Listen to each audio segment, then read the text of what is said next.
കല്യാണം, സൽക്കാരങ്ങൾ, മറ്റ് ആഘോഷങ്ങൾ എന്നിവയ്ക്ക് ആവശ്യമായ അരികൾ, പലചരക്ക് സാധനങ്ങൾ എല്ലാം മൊത്തമായും ചില്ലറയായും മറ്റെവിടെയും ലഭിക്കാത്ത വിലക്കുറവിൽ ഇവിടെ ഒരുക്കിയിരിക്കുന്നു. New Kurikkal stores, Wandoor. തലമുറകൾ സാക്ഷ്യം വഹിച്ച വിശ്വസ്ത പാരമ്പര്യവുമായി PAK Gold and Diamonds. Most trusted gold. PAK Gold and Diamonds. സമൂഹ മാധ്യമങ്ങളിൽ ലൈവ് ചെയ്ത യുവാവ് തൂങ്ങി മരിച്ച സംഭവത്തിൽ ലോക്കൽ പോലീസ് അന്വേഷണം നടത്തുന്നില്ലെന്ന് ആരോപണവുമായി യുവാവിന്റെ കുടുംബം. ഇതുമായി ബന്ധപ്പെട്ട് സഹോദരൻ മലപ്പുറം ജില്ലാ പോലീസ് മേധാവിക്ക് പരാതി നൽകി. കഴിഞ്ഞ 28-ന് പുലർച്ചെയാണ് നിലമ്പൂർ അയ്യാർപോയിൽ തൈക്കാടൻ മുഹമ്മദ് ജാസിദ് വീട്ടിൽ തൂങ്ങി മരിച്ചത്.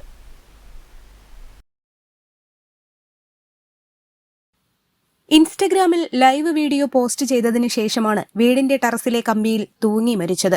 സംഭവം നടന്ന് 9 ദിവസമായിട്ടും നിലമ്പൂർ പോലീസിന്റെ ഭാഗത്തു നിന്നും കാര്യമായ അന്വേഷണം നടത്താനോ തന്റെ സഹോദരന്റെ മരണത്തിന് കാരണക്കാരായ 4 പേരുടെ പേരുകൾ പറഞ്ഞിട്ട് ഇവരെ ചോദ്യം ചെയ്യാനോ മൊഴിയെടുക്കാനോ പോലീസ് തയ്യാറായിട്ടില്ലെന്നും ജാസിദിന്റെ ഫോൺ വാങ്ങി തെളിവുകൾ നശിപ്പിച്ച പോലീസുകാർക്കെതിരെ നടപടി സ്വീകരിക്കാൻ യാതൊരു നടപടിയും ഉണ്ടായില്ലെന്നും ജാസിദിന്റെ സഹോദരൻ മെഹബൂബ് SP-ക്ക് നൽകിയ പരാതിയിൽ പറയുന്നു.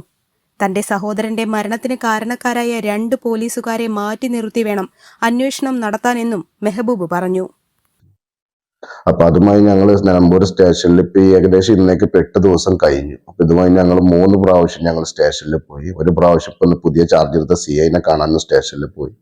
പക്ഷെ അവരുടെ ഭാഗത്ത് നിന്ന് ഞങ്ങൾക്ക് എന്തെങ്കിലും തക്കതായ ഒരു അന്വേഷണം, നല്ല രീതിയിൽ ഒരു അന്വേഷണം മുന്നോട്ട് പോകാനോ അല്ലെങ്കിൽ അവരെ വിളിപ്പിക്കാനോ, ഞങ്ങളെ വിളിപ്പിച്ച് എന്തെങ്കിലും മൊഴിയെടുക്കാനോ ഒന്നും അവരുടെ ഭാഗത്ത് നിന്ന് ഇതുവരെ ഉണ്ടായിട്ടില്ല. മേൽപ്പറഞ്ഞ പ്രതികളെ സ്റ്റേഷനിൽ ഒളിപ്പിക്കാനോ അല്ലെങ്കിൽ ഞങ്ങളെ ഒളിപ്പിക്കാനോ ഒന്നും ഇതുവരെ അവരുടെ ഭാഗത്തുനിന്ന് ഒരു നടപടി ഉണ്ടായിട്ടില്ല. അങ്ങനെ ഇരിക്കെ എനിക്ക് മലപ്പുറം SP ഓഫീസിൽ പോയിട്ട് ഒരു പരാതി രേഖപ്പെടുത്തേണ്ടി വന്നു. അവിടെ അഡീഷണൽ SP മുഖാന്തരം ഞാനൊരു പരാതി രേഖപ്പെടുത്തി. ഇന്നലെ എനിക്ക് SP സാറ് നേരിട്ട് കാണേണ്ടി വന്നു. ഞാൻ എൻ്റെ കാര്യങ്ങളെല്ലാം ബോധ്യപ്പെടുത്തിയിട്ടുണ്ട്. അപ്പൊ അവിടുന്ന് എനിക്ക് കിട്ടിയ വിവരം എന്താണെന്ന് വെച്ച് കഴിഞ്ഞാൽ നിലമ്പൂർ DSP ഓഫീസിൽ പോയിട്ട് ഒരു പരാതി കൊടുത്തിട്ട് ആ സാറേയും കൂടി കണ്ടിട്ട് വേണം കാര്യങ്ങൾ ബോധ്യപ്പെടുത്താനെന്നാണ് എന്നോട് അവിടുന്ന് പറഞ്ഞത്. പക്ഷെ ഇതിൽ ഞങ്ങൾക്കുള്ള ഒരു വിഷയം എന്താണെന്ന് വെച്ച് കഴിഞ്ഞാൽ ഇതിൽ 2 പോലീസുകാരും കൂടി ഉൾപ്പെട്ടത് കൊണ്ട് അവരുടെ ഭാഗത്തു നിന്ന് എന്തെങ്കിലും അനാസ്ഥ സംഭവിച്ചിട്ടുണ്ടോ അല്ലെങ്കിൽ അവർ ഈ അന്വേഷണത്തിൽ ഈ സ്റ്റേഷനിൽ ഇതുപോലെ നിന്ന് കഴിഞ്ഞാൽ നല്ല രീതിയിലുള്ള ഒരു അന്വേഷണം നടക്കില്ല എന്നും അവരെ മാറ്റി നിർത്തിയിട്ട് വേണം ഞങ്ങൾക്ക് ഒരു അന്വേഷണം മുന്നോട്ട് കൊണ്ടുപോകാനെന്നാണ് ഞങ്ങൾക്ക് പറയാനുള്ളത്. പിന്നെ ഇതുമായി ബന്ധപ്പെട്ട് അവന്റെ കയ്യിലുള്ള മൊബൈലിലെ തെളിവ് നശിപ്പിച്ചതും പിന്നെ അന്നത്തെ ആ രാത്രിയിലാണ് സ്റ്റേഷനിൽ വിളിച്ചു വരുത്തിയതും പിറ്റേ ദിവസം രാവിലെ അവൻ സ്റ്റേഷനിൽ മൊബൈൽ വാങ്ങാൻ പോയതൊക്കെ വെച്ചിട്ടുള്ള എല്ലാ CCTV ക്യാമറകളും പരിശോധിച്ച് അവിടെ എന്ത് സംഭവിച്ചു, എന്താണ് അവിടെ സംസാര വിഷയം ഉണ്ടായത്, എന്താണ് അവരുടെ ഭാഗത്ത് ഉണ്ടായത്, എല്ലാം ഒരു വ്യക്തമായ ഒരു അന്വേഷണം എല്ലാം മുന്നോട്ട് കൊണ്ടുവരണം എന്നാണ്. ഇനി ഇവിടുന്ന് ഞങ്ങൾക്കൊരു നീതി ലഭിച്ചില്ല എന്നുണ്ടെങ്കിൽ ഞങ്ങൾ എന്ത് ഇതിന്റെ മേലെ ഇനിയിപ്പോൾ DGP മുഖാന്തരം അല്ലെങ്കിൽ DGPക്ക് ഒരു കംപ്ലൈന്റ് അല്ലെങ്കിൽ മുഖ്യമന്ത്രിക്ക് അല്ലെങ്കിൽ ഈ ലെവലിൽ ഞങ്ങൾ എന്തായാലും ഏതറ്റം വരെ പോകാനും റെഡിയാണ് ഞങ്ങൾ. ഇതുവരെ നമ്മൾ പരാതിയുടെ അടിസ്ഥാനത്തിൽ അവിടെ സ്റ്റേഷനിൽ അവരെ വിളിപ്പിക്കുക കാര്യങ്ങളൊന്നും ചെയ്തിട്ടില്ല. ഇവരെല്ലാവരും ഈ മേൽ പറഞ്ഞ പ്രതികളെല്ലാവരും നിലമ്പൂർ പരിധിയിലുണ്ട്. അവരുടെ ഷോപ്പും കാര്യങ്ങളൊക്കെ തുറന്ന് പ്രവർത്തിക്കുന്നുണ്ട്. അവരെ സ്റ്റേഷനിൽ വിളിപ്പിക്കുക, അവരോട് എന്തെങ്കിലും മൊഴിയെടുക്കുക അല്ലെങ്കിൽ ഞങ്ങൾ ആരെങ്കിലും സ്റ്റേഷനിൽ വിളിപ്പിക്കുക ഒന്നും ഇതുവരെ ഇവരുടെ ഭാഗത്തുനിന്ന് ഒരു നടപടി ഉണ്ടായിട്ടില്ല നിലമ്പൂർ സ്റ്റേഷനിൽ.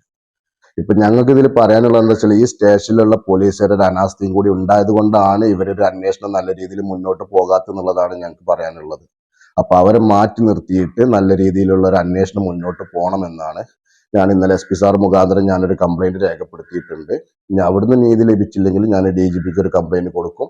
അവിടുന്ന് കിട്ടിയിട്ടില്ലെങ്കിൽ മുഖ്യമന്ത്രിനെ കാണാനുള്ള സാഹചര്യം ഉണ്ടാക്കും. അവിടെ കംപ്ലൈന്റ് കൊടുക്കും. മനുഷ്യാവകാശ കമ്മീഷനിലും കൊടുക്കും. യുവജനക്ഷേമ കമ്മീഷനിലും കംപ്ലൈന്റ് കൊടുക്കും. ഏതറ്റം വരെ പോകാനും ഞങ്ങൾ റെഡിയാണ്. SP-യുടെ നിർദ്ദേശപ്രകാരം നിലമ്പൂർ DYSP-ക്ക് കുടുംബം പരാതി നൽകി. തന്റെ സഹോദരന്റെ മരണത്തിന് ഉത്തരവാദികളായ മുഴുവൻ പേർക്കുമെതിരെ നടപടി ഉണ്ടാകും വരെ നീതിക്ക് വേണ്ടിയുള്ള പോരാട്ടം തുടരുമെന്നും മെഹബൂബ് പറയുന്നു. SP-ക്ക് നൽകിയ പരാതിയിൽ നടപടി ഉണ്ടായില്ലെങ്കിൽ DGPക്കും മുഖ്യമന്ത്രിയെ നേരിൽ കണ്ട് പരാതി നൽകാനുമാണ് കുടുംബാംഗങ്ങളുടെ തീരുമാനം. News bureau, Nilambur.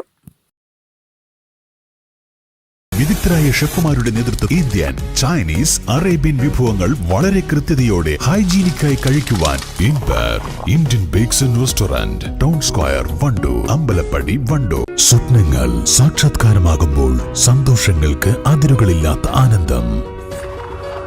Mayuri gold and diamonds, Kalikavu road, opposite town square, Wandoor.